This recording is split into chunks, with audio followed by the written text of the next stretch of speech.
张先生，合同没问题的话，需要预交2个月的房租1万块。不过对面那家饭店生意真不是一般的好，您在这儿开小餐馆，怕是不好干啊。没关系，我就要这家店。张明，一大早就忙活呢。本钱不多，能自己干的就都收拾一下。你说你在你弟弟的饭店干得挺好的，怎么想起来自己开这么个小店？不一样，这是属于我自己的事业，一份耕耘一份收获。老板，有菜单吗？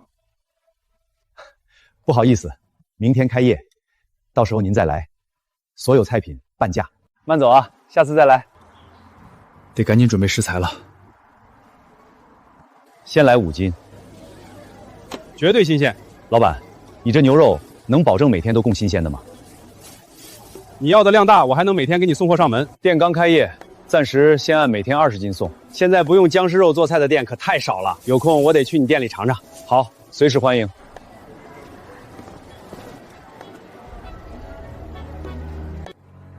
孙哥，不，孙大厨，以后食材包在我身上，规矩我懂，10万返5万。按照圈内的俗话，10返1，冻3年10返2，冻5年10返3。谢丽婷、孙凯这10返5采购的肉类究竟是什么肉？恐怕就连老板自己都不知道。以前在堂弟店里掌勺，为了保证食材的新鲜，我每天早上3点就得起来，一家一家认真挑选。堂弟交给我的采购钱很有限，每一份食材我都要精打细算，跟商贩讨价还价，时不时还要遭受一些奚落和白眼。买不起就不要动啊！老板抽根烟，这鱼便宜点卖给我，就当开个张。正因为有我这份严谨和认真，堂弟饭店开张以来就从没有顾客吃坏过肚子，名声也就是这么一点点打了起来，最终做到了全城好评榜第1。尊重顾客才能收获人心，用垃圾食材糊弄顾客，迟早自取灭亡。搞定完食材后，我接到父亲的电话，说是堂弟在家族祠堂里开一个答谢会，同时还要给大家宣布一个大喜讯。我还没跟爸妈说，我已经不在堂弟的饭店干了。在老一辈的世界观里，血浓于水，我跟堂弟一起合伙干的营生，堂弟应该不会亏待我才对。但今天应该是瞒不住了，堂弟还在向大家讲述他开这个饭店的不容易，从一个只有20来平的小饭店，一步步做大，做到全城好评第1。然而他所讲述的这些，我都陪他经历过，甚至比他做的更多，但他却半句话都没有提到我。是我凌晨3点起来亲自挑选食材，是我拿出祖传调味料，让饭菜变得更加鲜美，顾客连连称赞。饭店每逢节假日生意爆满的时候，也是我颠勺颠到半夜，最后累得直不起腰。直到现在，我的腰上、手腕上都还贴着膏药。然而这一切，最后只换回了区区2万块钱。同时，我还要感谢饭店开业以来对我帮助最大的人。看来，你堂弟还是念着你的，来年跟着他好好干，我们也能放心。我的女朋友微微，就是这些年对我帮助最大的人。这个小太妹是堂弟的女朋友，除了会带着一群狐朋狗友来蹭吃蹭喝之外，其余一事无成。但堂弟却对她喜欢得紧。各位叔伯祖老，我张健一个人发达那不算发达，我已经决定拿出饭店1半的股份，让大家入股。我要入股，我也要入股。我亲眼看着这些叔伯拿出自己的积蓄，纷纷投到了张健的酒楼之中。我本想阻拦，但想到自己一家在家族里一直鲜为人亲，最终还是作罢。儿子，你在酒楼掌勺，咱们也入几股吧。你堂弟的饭店1年赚了这么多钱，你身为掌勺的，肯定也能分不少吧？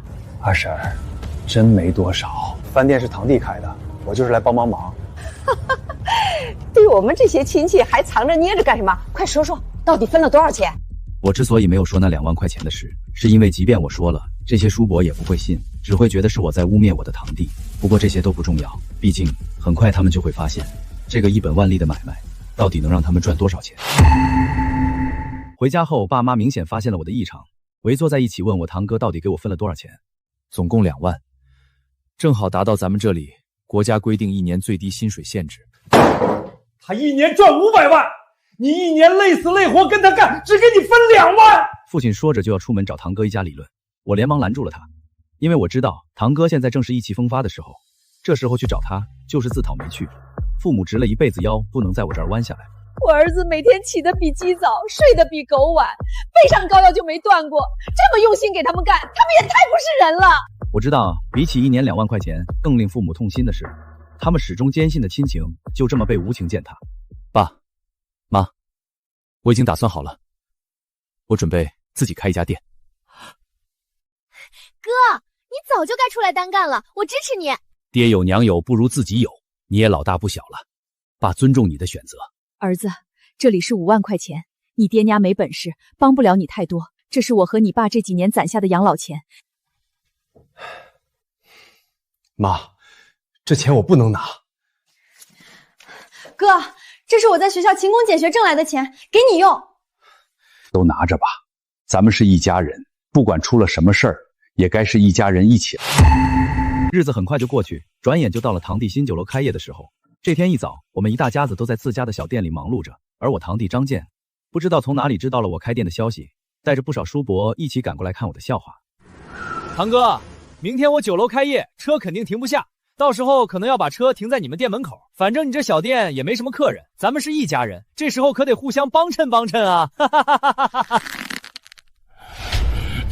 张健这次新酒楼开业，动静闹得很大，毕竟是去年全城好评榜第1的饭店，听说连几个市里面的大人物都要过来给他捧场。堂弟，你这是说哪儿的话？明天有车的话，只管停我这小店的门口，要是还停不下，我去跟邻居协商。哥，那这事儿就这么定了。哦，对了，我看你这小店也没什么客人，等明天我那酒楼开业，你不如就过来端个茶倒个水，到时候给你包个几百块的红包，也是一份收入，不是啊？是啊，张明，你说你跟着阿健干得好好的，非要自己单干，人家阿健是名牌大学毕业，在学校学过管理，你就是一颠勺的厨子，这店啊，我看你是开不起来的。这些叔伯自从入了股后，一个个都觉得有了金山银山，如今也全都趾高气扬了起来。张明啊，要不你还是回来你堂弟这儿炒菜吧，你这手艺可别浪费在这儿啊。二婶儿，这你就说错了。这酒楼啊，首先看装修，其次看营销，最后才是味道。以我酒店现在的规模，后厨就算是拴条狗，照样日进斗金。我看着堂弟这副小人得志的模样，内心毫无波澜。堂弟的确是家族里的大学生，但对于餐饮这一行，完全就是个门外汉。堂哥，我那儿还有不少事儿，就先走了。啥时候你这小店开不下去了，你啥时候再回来，到时候工资减半，咱毕竟是一家人。我这个当弟弟的，怎么也不能看着自己堂哥没饭吃，不是？堂弟在我们一家人面前炫耀了一番后，心满意得的走了。父亲显然对堂弟的做法失望透顶。明天我们店也要开业，堂弟显然是想再狠狠压我一通，所以才让人把车停到我们店门口。可他怎么也不会想到，正是他这个做法，才会让我的小店一炮而红。凌晨5点，我和爸妈早早起床来接订好的食材。送食材的供应商都是我亲自挑选的良心商贩，即便这样，我也还是亲自检查每一样食材，确保新鲜没有异样。老板，你这店虽然不大，但就这点食材，来个2、3桌不就卖完了？这样可赚不到钱啊！小店刚开业，客人不多，食材先保质再保量，哪怕少卖钱，也得保证食材新鲜。接完食材，天刚蒙蒙亮，我就开始备菜。而堂弟的鸿福酒楼此刻也已经张灯结彩，甚至还来了媒体采访。堂哥为了保持新酒楼门前气派宽敞，明明还有车位，却故意让人指挥把车停在我的店门口。这些豪车上下来的人，都是镇上和市里有头有脸的人物，也都是之前店里面的常客。这些大人物吃惯了山珍海味，总想吃上一口正宗的家乡菜，回味一下曾经的味道。我当时托堂弟私下里问过这些大人物发家钱，都是附近哪个村镇上的。后来我一个村一个镇的走过去，几乎尝遍了当地的味道。这样我出勺的时候才知道该是几分甜几分辣。也是因为这份细心，我牢牢将这些大人物锁在了鸿福酒楼足足1年，而他们现在还不知道鸿福的后厨已经换了人。我很期待那被我堂弟寄予厚望的孙凯会给这些客人怎样的一个惊喜。几位贵客，里面请，里面请。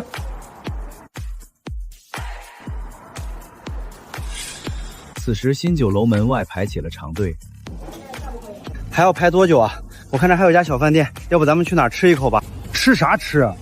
咱们今天就是奔着全城好评榜第1的饭店来的。父亲听见这句话，脸一下就黑了，回头走进店内，算了算时间，堂弟的新酒楼马上就要迎来开业第1餐了。张健特意吩咐多加辣椒和香料，这样才能让顾客多喝一些酒水饮料。张总，这几位领导可是我今天特意请来给你捧场的。平时就连那些身价上亿的老板，想请他们吃饭，那可都得排队。领导们放心，我这酒楼可是咱们市里好评第1的饭店，保证让各位领导们吃得放心，吃得满意。怎么样，各位领导，这些菜合不合口味？等会儿还有个会，你们继续吃。其他几位大人物吃过堂弟的菜后，也都纷纷找各种理由离场。张健还想挽留，下次绝对还来给张总捧场。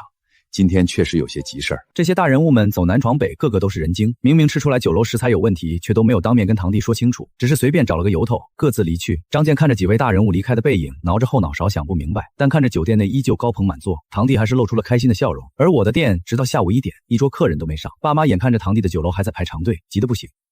儿子，这样下去也不是个事啊。妈，你放心吧，我心里有数。我刚安抚好了爸妈，那些提前离席的大人物们便纷纷走了过来。我知道我的机会来了。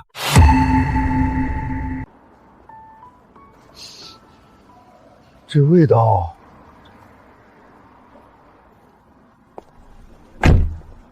老板，你们店里还有吃的吗？哎，有的，不过我这就是个小店儿，菜品数目不多，跟对面的鸿福酒楼没法比。老板，那这样，我们也不点菜了，你们吃什么就给我们上什么，行不行？这一刻，我知道我的机会来了。那几位老板随便坐，菜马上好。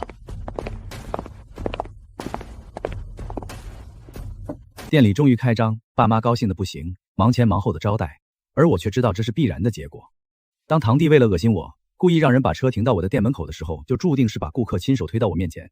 当然，这一切始终要看我有没有那个能力接住这几位来头不小的顾客。大餐厅有大餐厅的做法，小馆子有小馆子的门道。我这种苍蝇小馆想要抓住食客的胃，唯一不能缺的就是锅气。当热腾腾的食材刚脱离铁锅的煎炒，调味料与食材刚融入，却又没有彻底渗透食材，还保留几分食材本身风味的气息，这就叫锅气。这也就是部分食客一直在追求的民间烟火。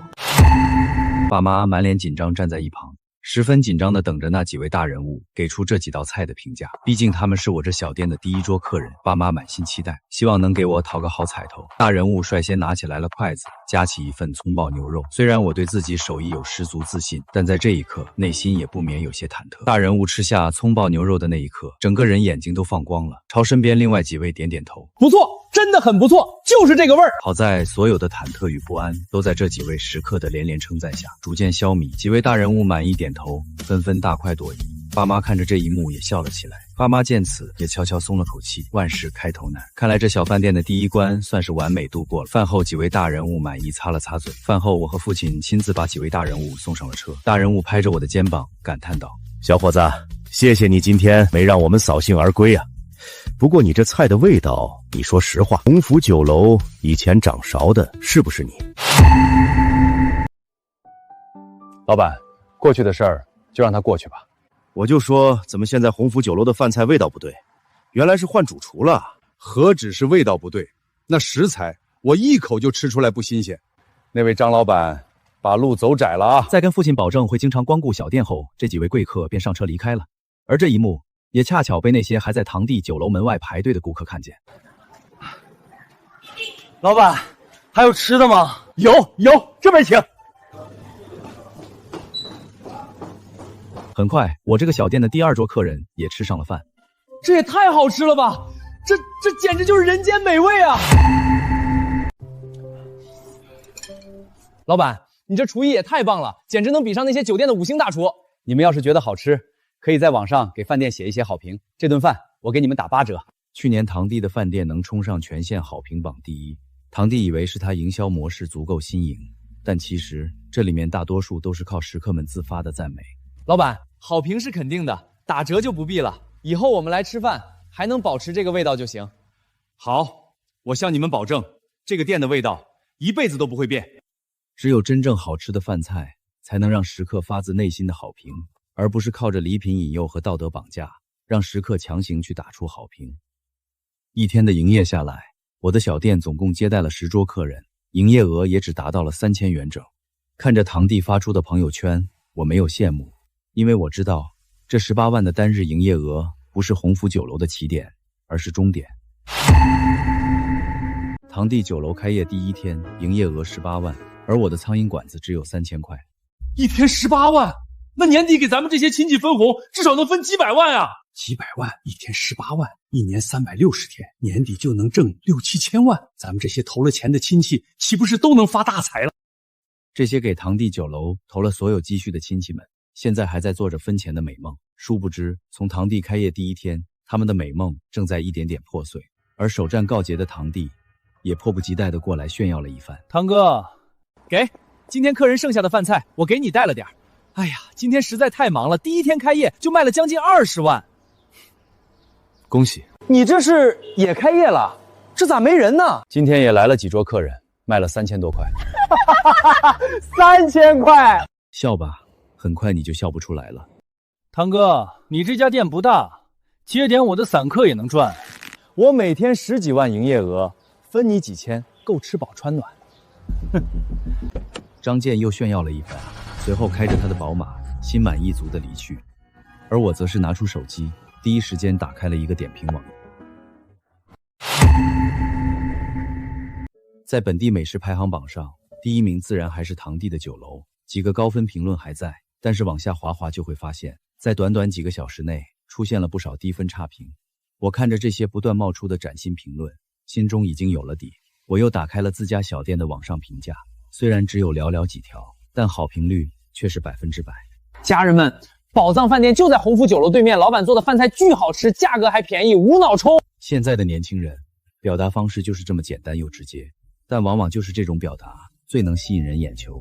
虽然现在只有997位，但我相信只要用心做好每一道菜，第一的位置一定是我的。事实证明，我的想法是对的。第二天我刚打开店门，发现昨天来过的那几位顾客已经早早等在了门外，甚至还带了几位朋友。老板，我们又来吃饭了！经过口口相传，我的小店生意越来越好，最多的一天，每张桌子的翻台率都能达到5次，营业额更是逐渐上升，从3000到8000，再到1万、2万，最多的时候甚至卖到了3万块。堂弟酒楼门外虽然依旧会排起长队，但队伍长度却随着时间一天一天变少，而这些从鸿福酒楼离开的客人，几乎无一例外，全都来到了我这里。堂弟酒楼开业前3天都在发朋友圈炫耀酒楼营业额，第1天18万，第2天20万，第3天22万，一众亲戚纷纷吹捧。就在大家猜测堂弟的营业额什么时候会突破30万的时候，堂弟突然不发了。我知道，这是因为鸿福酒楼开业的热潮已经过去，现在营业额开始急速下跌了。第5天，堂弟酒楼门外已经没有排队的顾客了，虽然还有一些奔着他酒楼好评榜第1的名气过来吃饭的食客，但对比刚开业时的火爆，现在已经算是冷清了。这位老人是堂弟以前饭店的常客，隔3差5就会来饭店吃饭，每次只点2样家常小菜，吃完就走。堂弟不止一次背地里说过这位老人的吝啬，但是我却知道这位老人的身份绝对不一般。那天下班后，我在回家的路上亲眼看见他上了一辆造型很别致的车，因为我也不太懂车，还是后来回家上网去搜才知道，那辆车叫红旗国礼士，有钱都未必买得到。这次鸿福酒楼开业前几天都排起了长队，老人身体不好就没来，终于等到今天不用排队了，老人这才特意来给堂弟捧场。今天他依旧还是点了那2样家常菜。老板，你们这菜味道不对。大家其实也都吃得出来堂弟酒楼饭菜不对，但却碍于面子，大家都没有直接说出来。现在有老人说出来，相当于捅破了最后一层窗户纸，而堂弟不分青红皂白，上前指着老人的鼻子，指责他倚老卖老。自己这么大的酒店，他一个人占了一张桌子不说，现在居然还敢故意闹事。张老板，我在你这家吃了好几年，实在不想看着你自己砸了鸿福饭店的招牌啊。首先，这条鱼不新鲜，应该是死鱼，放在冰箱冷冻过了吧。另外一道菜味道不对，应该不是现炒，是预制菜吧。我之前来吃的时候，量要比现在多1/3左右。老人用着异常平静的语气掀开了鸿福酒楼的遮羞布。我鸿福酒楼这么好的生意，说我自己砸招牌，简直是笑话。而堂弟也因此恼羞成怒，直接让保安把老人丢了出去。堂弟赶客的事情也被人录制了下来，上传到了网上，很快就成了本地热点新闻。这则新闻引起了网友们的热烈讨论。在堂弟新酒楼消费过的食客也纷纷开始吐槽酒楼饭菜难吃，食材不新鲜，吃了拉肚子。鸿福酒楼的菜口感很一般，它对面小巷子中的名混小店反而很合口味。楼上也吃过名汉小店，那家老板炒的菜简直太好吃了。但更让我感到震惊的是，我从自家小店的其他客人口中得知了这位老人的真实身份。听说了吗？咱们省商会会长在鸿福酒楼吃饭，被人赶出来了。哼，我看那个张健的生意也是做到头了。我万万没想到，那个平平无奇的老人居然是全省商会会长。只不过知道这个信息的人寥寥无几。那个老人似乎并不想引起太多的社会舆论，只不过自那天起，他就再也没有去过鸿福酒楼。后来我听说市里几位有头有脸的人物私底下放出话来，要让鸿福酒楼在半年内关门大吉。与此同时，网络上的舆论也很快就反映到现实生活中。说起来，这还多亏了我堂弟，他花了不少钱雇佣水军在网络上跟其他的网友互喷，而我的小店是距离鸿福酒楼最近的一家餐馆，所以经常被网上的人拿来对比。这么一来，我的小店一时间竟也被推上了风口浪尖，越来越多的人来到我的小店就餐拍照，店内餐桌一直被翻台，一整个中午就创下了历史新高。时间来到下午，排队的人更是一点都不见少，居然都排到了小巷外。好在堂弟以前的饭店几乎每天都是这么火爆，这样的场景我还能应付。不同的是，这次赚的钱都是我自己的。妹妹在帮我传菜和收银，虽然辛苦，但小姑娘却乐此不疲。而堂弟的酒楼这一天也同样创下了历史新高，一直到下午饭时，鸿福酒楼一桌客人都没有。堂弟看见我的小店外排起一眼看不到头的队伍，世界观彻底崩塌了。这不可能！堂弟疯了一般跑过来，似乎是想要一探究竟。而令我感到有些意外的是，就在堂弟刚走到店门口时，那辆红旗国礼居然停在了我小店门口。那个被我堂弟赶出酒楼的全省商会会长缓缓下了车。这不是鸿福酒楼的老板吗？他怎么来了？你还没听说吗？这家小店的老板就是之前鸿福酒楼的主厨，现在这是看自己生意不行了，又想把主厨叫回去了呗。生意好就把人开除，生意不好又来求人家回去，我呸！真够不要脸的。我堂弟本想来瞧个究竟，最后却顶不住议论，很是狼狈的离开了。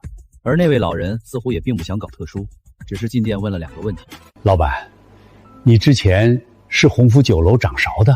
对，那就老规矩，2样家常小菜，不嫌弃我一个人占桌子吧？您说笑了，只要进了这门，来的都是客，一桌酒席是情谊，2样小菜也是情谊，不分薄厚。好，这才有个做生意的样子，那就辛苦老板了。我戴上围裙去到后厨，没有花哨的刀工，普通但新鲜的食材，扎扎实实的分量，就是这样的家常菜。老人吃了几口也没说什么赞美的话，只是破天荒的喝了2两白酒。老板，所谓众口难调，想要保证味道不变不难，难的是保证自己的初心不变，千万不要走鸿福的老路。我啊，明儿再来。受教了。送走了这位本省的商会会长之后，店里依旧热闹非凡，一直忙到了晚上10点半，门前那长长的队伍终于消失不见，店里只剩下几桌客人，我也终于可以喘口气。而这时，我堂弟也带着刘薇薇再次出现在了店门口。张健脸色难看，堂弟想不明白为何自己500万开的酒楼生意还没我这个开，在巷子中花2万块钱小店生意好。堂弟看着店内简陋的装潢和便宜的桌椅，脸色变得更难看了。堂弟越看越觉得气愤，他想不明白，就觉得一定是我们使了手段，故意跟他抢生意。好你个昭明，我对你那么好，你居然跟我抢生意！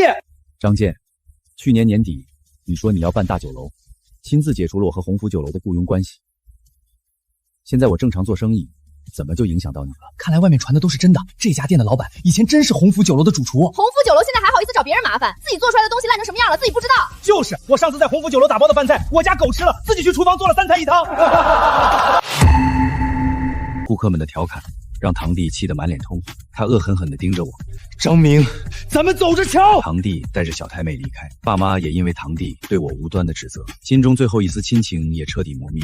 父亲拍着我的肩膀，咱们行得正，坐得直，不怕别人眼红。我点了点头，我知道堂弟恐怕不会这么简单善罢甘休，他的酒楼可是押上了自己全部身家，还在有族里不少人的投资。要是酒楼垮了，他自己不但会破产，族里面那些亲戚也不会放过他。我看着自己店内火爆的场景笑道，但这些跟我们家有什么关系？现在我只想把自己小店经营好，全家人一起多赚些钱，带着爸妈和妹妹过上好日子。晚上闭店后，父亲关上店门，我们全家坐在一起算着今天营业额。我们所有人都不敢相信，今天一天我们这家小店的营业额就足足达到58000块，只差2000就卖到了6万块。就算除去房租、水电、食材成本，净利润也有3万多，而且这还只是一天的营业额。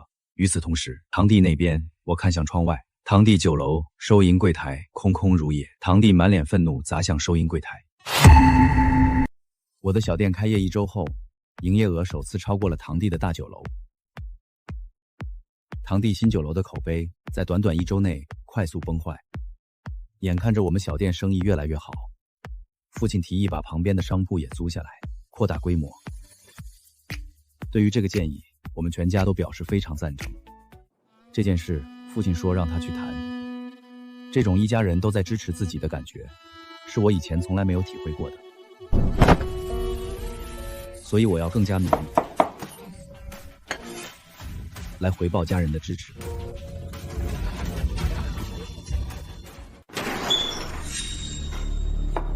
堂弟的反击第2天就来了，我的小店来了一位意想不到的客人。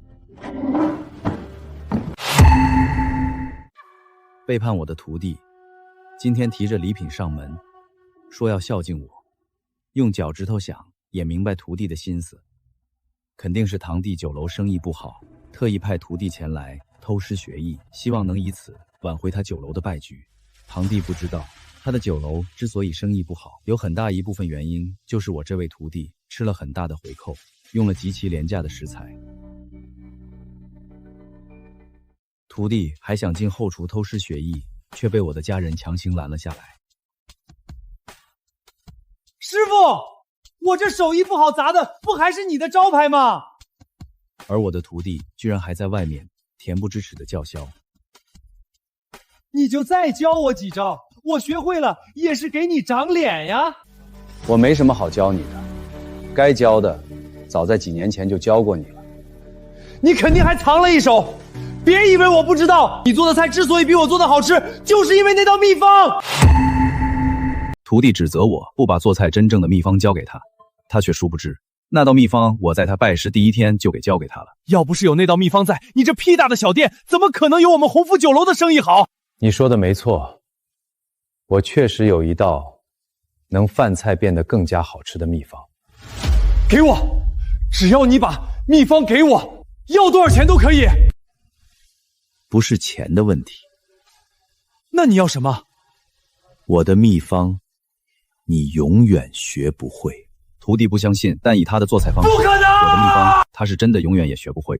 徒弟还想来继续无理取闹，我警告他，要是再闹事，就要问问他给酒楼采购那些食材到底是哪儿来的。父亲很快就把旁边的商铺给租了下来，成功把我小店变成了一个2进的小饭店。小饭店面积变大，也就能容纳更多的食客。按理来说，排队的人群应该有所减少才对，可是事情的发展却并没有跟我们预想的一样，排队的人群丝毫不见减少，反而越来越多。在母亲向顾客打听后，我们才明白，原来我们这家小店已经登上了好评榜第10位，新店榜全城第1。而且因为堂弟酒楼的口碑暴跌，我们小店又在酒楼对面，许多原来前往堂弟酒楼吃饭的食客都选择来我们饭店。堂弟的新酒楼在经历了一连串事情后，终于从好评榜第1的位置跌落下来，一路降到了第5位。以前鸿福饭店的名声是无数来店里吃饭的食客自发打起来了，每10桌顾客就会有7到8桌客人给出好评。之所以能有这么高的好评率，全都是靠他那引以为傲的营销方案。堂弟花500万开的大酒楼，一个吃饭的人都没有，而我花2万开的小店门前却排起了长队。堂弟不甘心如此失败，为了拉回上客率，决定大做营销方案。以往酒楼卖上1000元一份的佛跳墙，如今只要团购只要100，A 级和牛200，顶级三文鱼跳水价99元一份。真以为那些顾客是奔着你的手艺去的，还不是看你那儿的饭菜便宜，那些顾客还不是会像狗一样回来。事情也正如堂弟的所料，经过他大力宣传和骨折式的打折促销，酒楼的生意肉眼可见的好了起来，连带着我的小店生意也没有之前火爆了。堂弟的新酒楼降价促销，本以为能彻底打垮我的小店，没想到却让我悄悄松了口气。先前我的小店爆火，每天都是接不完的食客，爸妈的身体早就扛不住了，但他们为了不给我拖后腿，一直忍着没说。天下爸妈都是一个样，总是为了不给孩子拖后腿而忽视了自己。我这都是老毛病了，不碍事儿，去医院花那些钱干嘛？堂弟此举正好能让我们在忙碌的生活中松口气，能让我送爸妈去医院好好检查一下。堂弟又发了朋友圈，正是酒楼再次爆满的景象，底下果然又再次出现了亲戚们的吹捧。我也给堂弟评论了2个字：加油。这一次我是真心希望堂弟酒楼的促销活动能多坚持几天，能让我们一家人多放几天假。然而就在我评论完的下一秒，堂弟的电话就打了过来。我接起电话，手机另一头立马传来了堂弟的怒吼。堂弟似乎被我评论的那2个字激怒了，直接开始对我怒吼：张明，你什么意思？想在亲戚面前给我上眼药？不要以为你的店好评榜超过我就赢了，我告诉你，不到最后我永远不会输。原来堂弟是以为我在给他上眼药，而令他真正愤怒的原因是我的小店在好评榜上超过了他的酒楼。这段时间太忙了，我都没有时间再看榜单，原来不知不觉我的小店已经冲上了全县好评榜第4名，堂弟的新酒楼却直接掉到了第6。难怪堂弟会推出打折促销的活动。鸿福酒楼的好评榜排名可是一块响当当的金字招牌，这块金字招牌要是没了，酒楼知名度必定要暴跌。回到家后，我决定再给饭店再招几个服务员，让爸妈好好休息。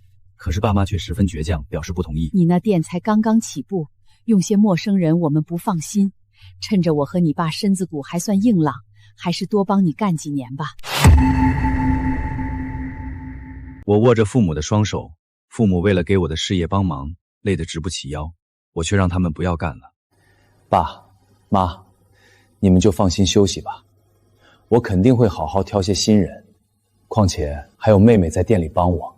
父母还是满脸犹豫，最后实在没办法，我让他们要是实在担心，就经常来店里看看，就当是监工，他们这才放下心来。堂弟酒楼的促销活动没有我想象坚持的久，很快我的小店又人满为患。堂弟酒楼内顾客变得很少，他的酒楼生意再度一落千丈。听食客们说，堂弟酒楼的菜品促销期间确实便宜，但菜品的量又小又少，做的质量也是一言难尽。所以许多顾客在尝了个新鲜以后，还是回到了我的小店。随着顾客变少，堂弟可就惨了。他的大酒楼降价促销可跟一般超市降价促销不一样，酒楼的菜品每天都是提前备好。现在顾客变少了，菜品卖不出去，只能放在后厨发霉发臭，每天光是食材的损耗就要上万元。堂弟酒楼打折促销活动第4天，酒楼再次冷淡了下来，每天亏损10多万，而我小店外再次排起来了长队，导致每天炒菜颠少，炒得我的手都要断了。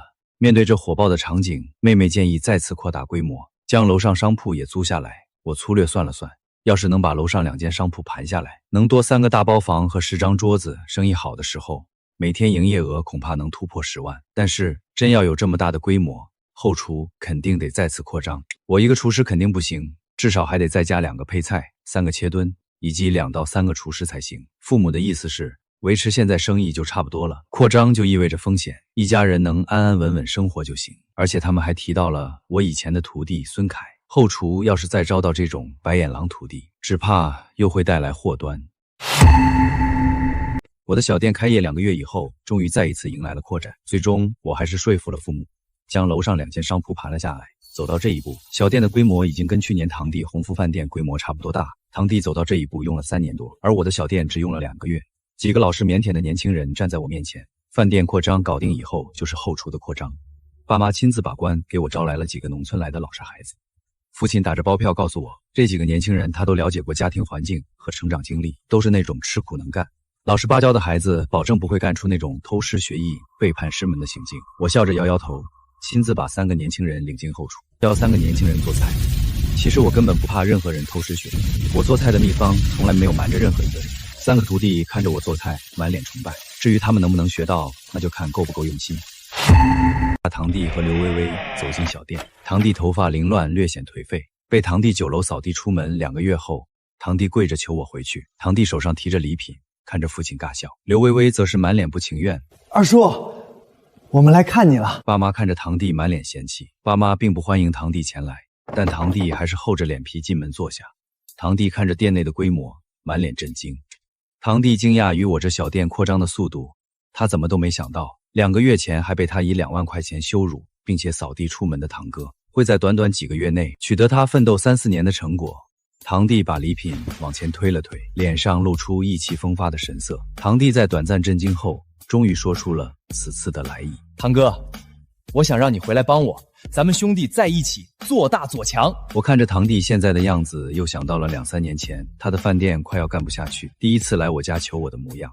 不对，当时的堂弟还要更加谦卑和真诚一些。我看着桌上的礼品不如现在昂贵，但更加实用。堂弟满脸期待看向我，我摇了摇头，我拒绝了堂弟邀请我当酒楼大厨，即便他给了我一个天文数字。堂弟见我摇头，当即重重拍了下桌子，恼羞成怒。张明，你守着现在这个小店，1个月能赚多少钱？大不了我给你双倍。堂弟举起手指，5万、6万，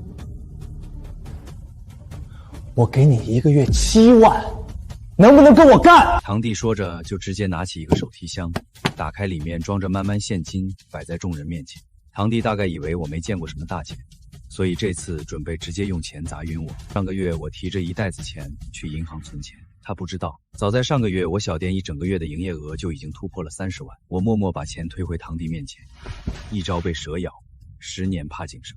堂弟还是另请高明吧。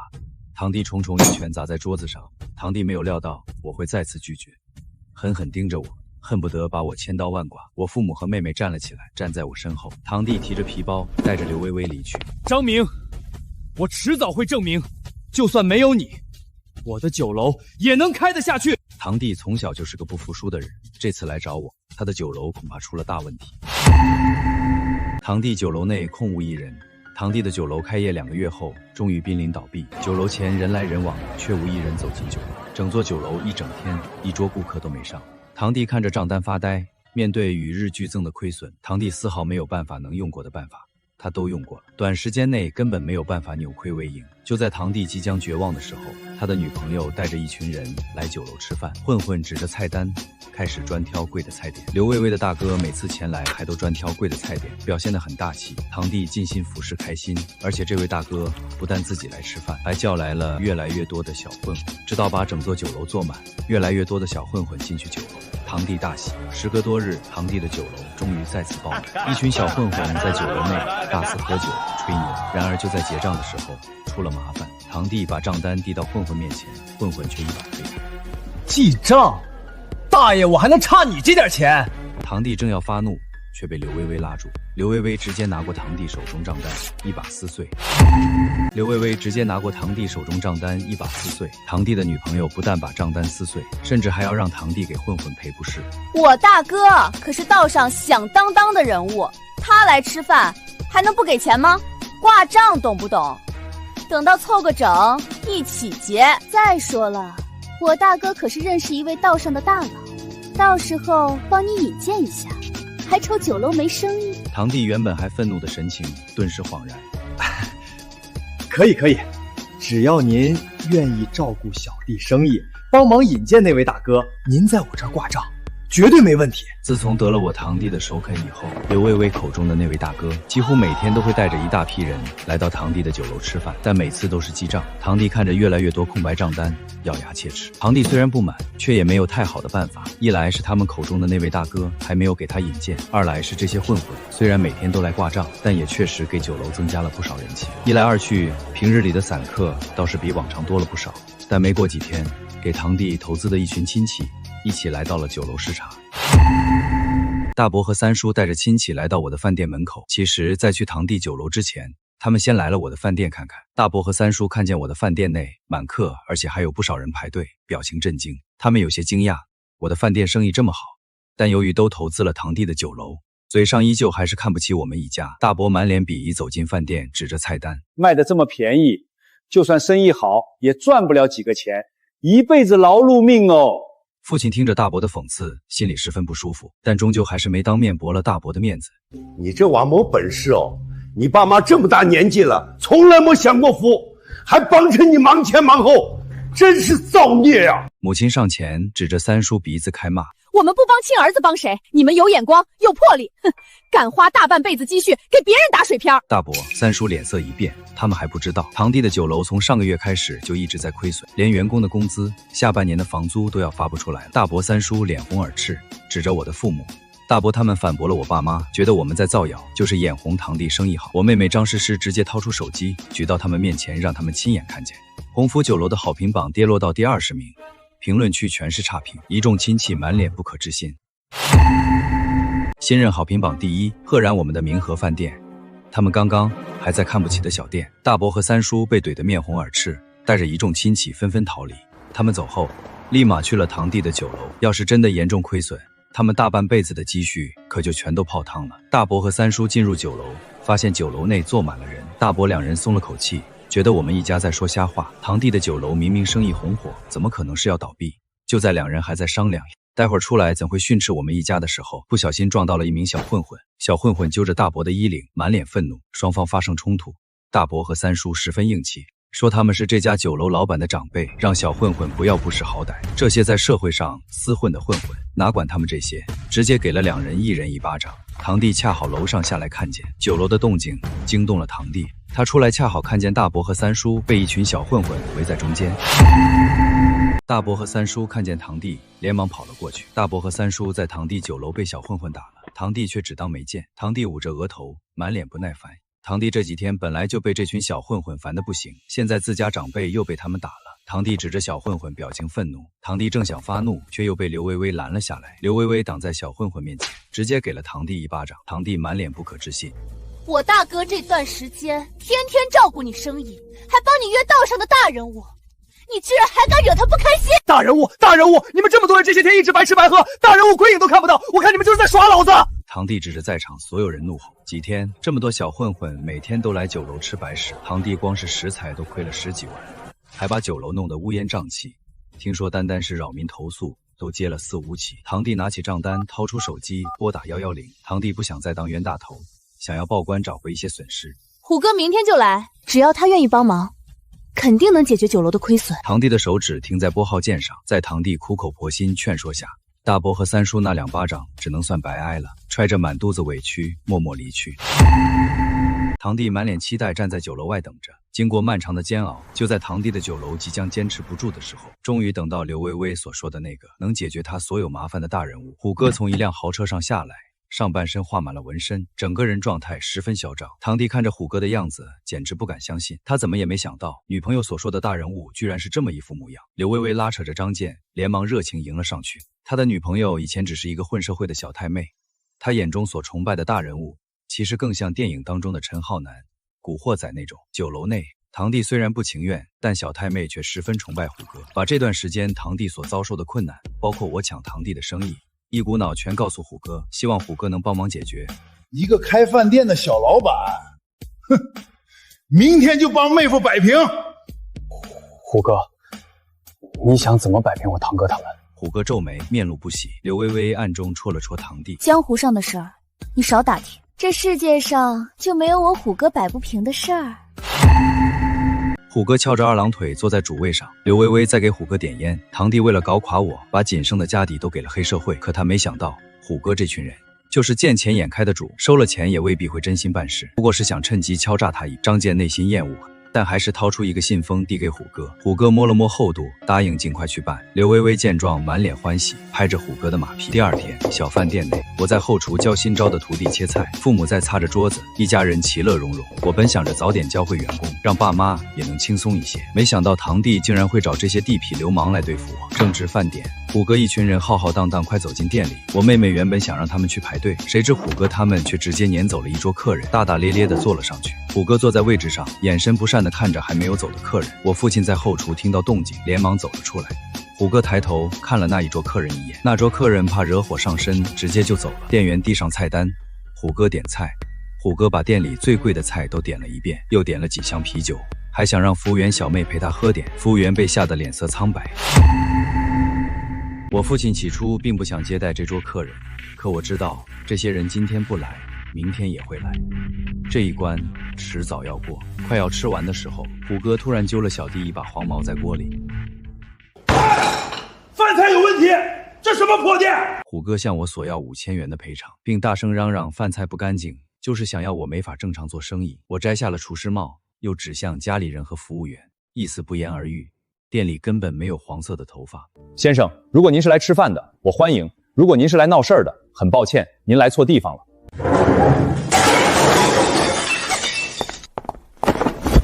老板，饭可以乱吃，话可不能乱说。我在你店里吃出东西，要点赔偿，这不是应该的。我知道他就是来故意闹事的，可我没想到，他被我拆穿后，非但没有收敛，反而更加嚣张，甚至还要动手打人。就在这千钧一发之际，有人站了出来。谁也没想到，会有人在这个时候挺身而出。混混看见大哥被擒，抄起凳子就冲了过去，可他们根本不是对手，没费什么功夫就全都按倒在地。熟客从兜里掏出证件亮明身份，混混们瞬间不再反抗。谁也没想到，这位常来吃饭的熟客竟是位警察。警察同志看清楚了整个过程，没问几句，虎哥一会儿就立马坦白了，供出了是背后的堂弟指使。警车抵达现场后，将虎哥和同伙以及堂弟一起铐走，带回警局依法处置。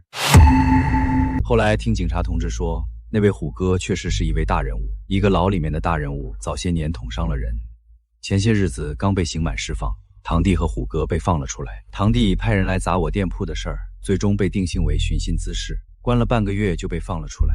我堂弟回到酒楼，发现酒楼内已经人去楼空，一片破败的景象。在堂弟被关进局子这几天，他的酒楼基本是直接停摆，很多员工都跑路了。堂弟终于鼓起勇气跟虎哥算算这些天的挂账，想着哪怕能拿回一半也好。虎哥表情骤变，猛地推了堂弟一把，对他破口大骂，虎哥不仅不给钱，还说他不懂规矩，跟自己混还计较饭钱，这是该孝敬他的。堂弟被骂得满脸通红，低着头不敢吭声。虎哥越骂越觉得自己有道理，丝毫不觉得自己白吃白喝有错，又把堂弟教训了一顿。堂弟蹲在地上，虎哥呸了一口，扬长而去。堂弟当众被骂，颜面尽失，钱没要到，还被打了一顿，这才看清楚了虎哥的真面目。堂弟抬头看向张明店铺的方向，堂弟这才明白，原来他之前能赚到钱，全靠我。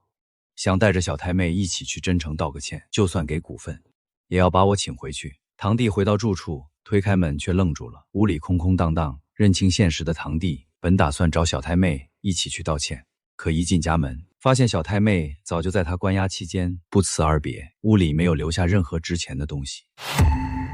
堂弟慌忙进屋，只在桌上发现一张纸条，纸条上的内容如同晴天霹雳。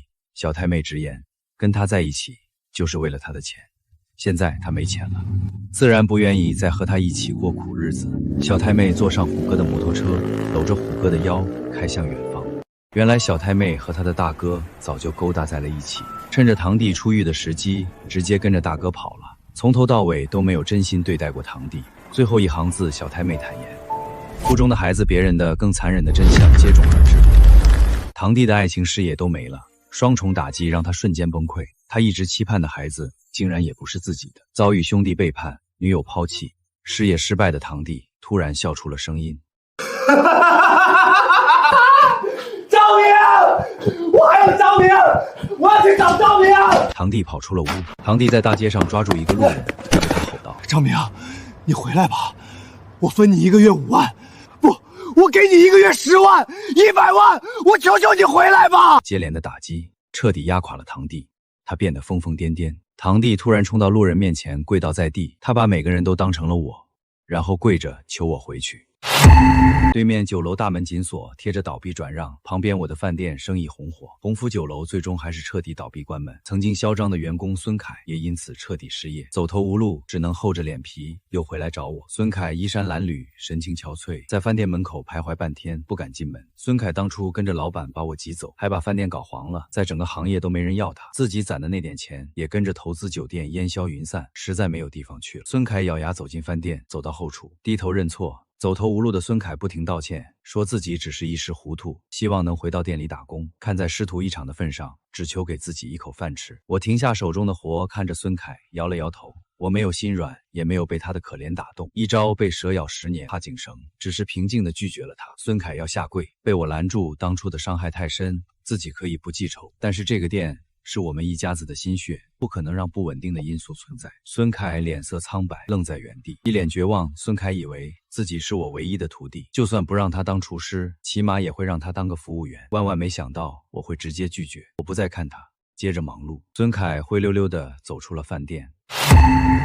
街上寒风阵阵，孙凯头发凌乱，衣衫单薄，眼神无光。孙凯在被张明拒绝后，彻底没有了出路，没工作，没钱，只能流落街头。孙凯缩在桥洞下，冻得瑟瑟发抖。孙凯不停地扇着自己的耳光，走投无路的他终于幡然醒悟，想起之前的种种，如今落到这般田地，都是自己咎由自取。孙凯四处找工作，在工地、小餐馆扛沙包，他想找份活计糊口，可他好吃懒做惯了，没手艺，没力气，又劣迹斑斑，处处碰壁。从前眼高手低，没有一技之长，又品行不端，根本没人愿意收留他。孙凯放下身段，去了菜市场找了个卸菜的活，顶着寒风搬货卸货，累得满头大汗，却没有半句怨言，干活格外卖力，再苦再累都咬牙坚持，整个人变得沉迷寡言，不再好高骛远。经历了绝境，孙凯彻底改过自新，不再骗人，只想靠着自己的双手老老实实赚钱，重新做人。孙凯拿着日结的微薄工钱，拿出小布包放了进去，靠着体力勉强糊口。孙凯也体会到了赚钱的不易，彻底改掉了之前的恶习，重新开始了自己的人生。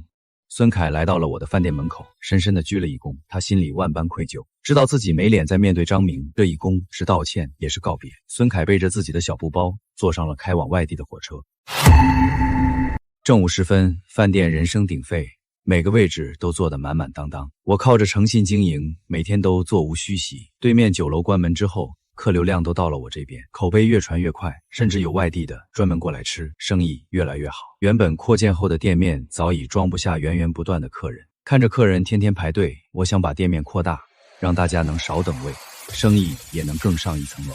我找来了房东，顺利签下了周边店面的合同。我打算打通墙体，增加餐位，没有花里胡哨的装修，只追求使用整洁，既要让店面更大，也不能影响现在的店铺正常营业。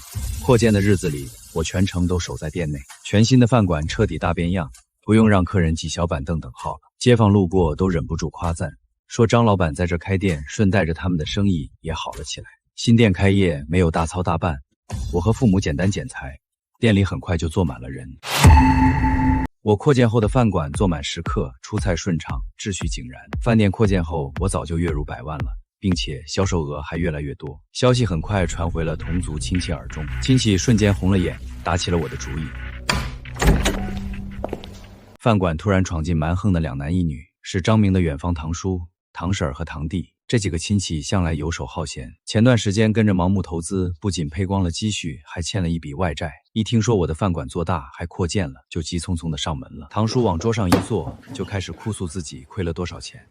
张明，你之前是鸿福酒楼的主厨，我投的也是鸿福酒楼，这亏了的钱，你可要补给我们。我懒得理他们，转身就想走。咱们是一家人，你现在发达了，就要帮我们还钱，不然就是忘本。主任，夫人，我告诉你们，这是不可能的。哎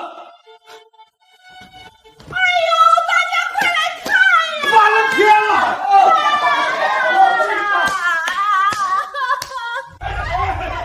软的不行就来硬的，这群亲戚见逼债不成，想靠着道德绑架逼我妥协，可我丝毫不为所动，要报警处理。亲戚放下几句狠话，狼狈离开。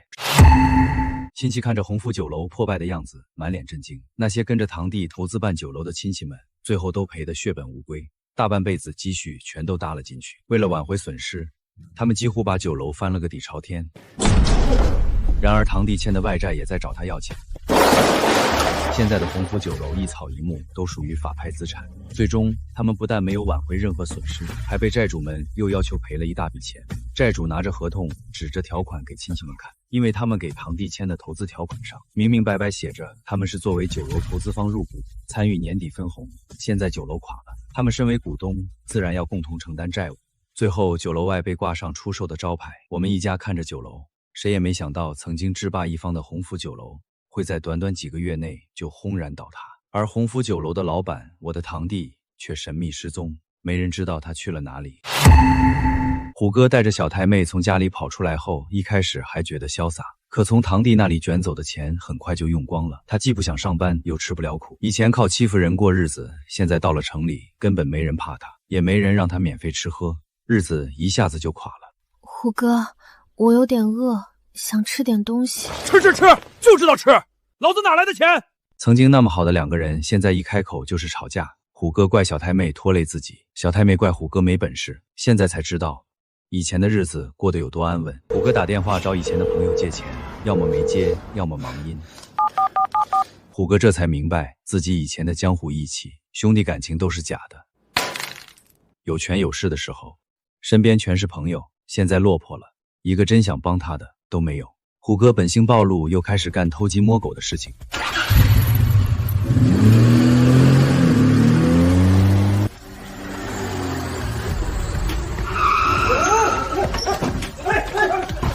常在河边走，哪有不湿鞋？虎哥以为没人看见，没想到被当场抓获。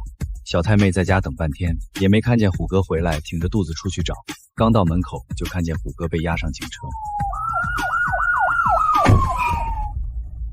小太妹眼瞅着虎哥被抓走，心里又怕又悔。她想起了堂弟对她的好。民警询问了小太妹几句，小太妹支支吾吾说不出几句话。民警看她大着肚子，并未多问就离开了。虎哥在警车满眼绝望。这一次因为有前科，数罪并罚，要关很多年。风中只有小太妹，不知何去何从。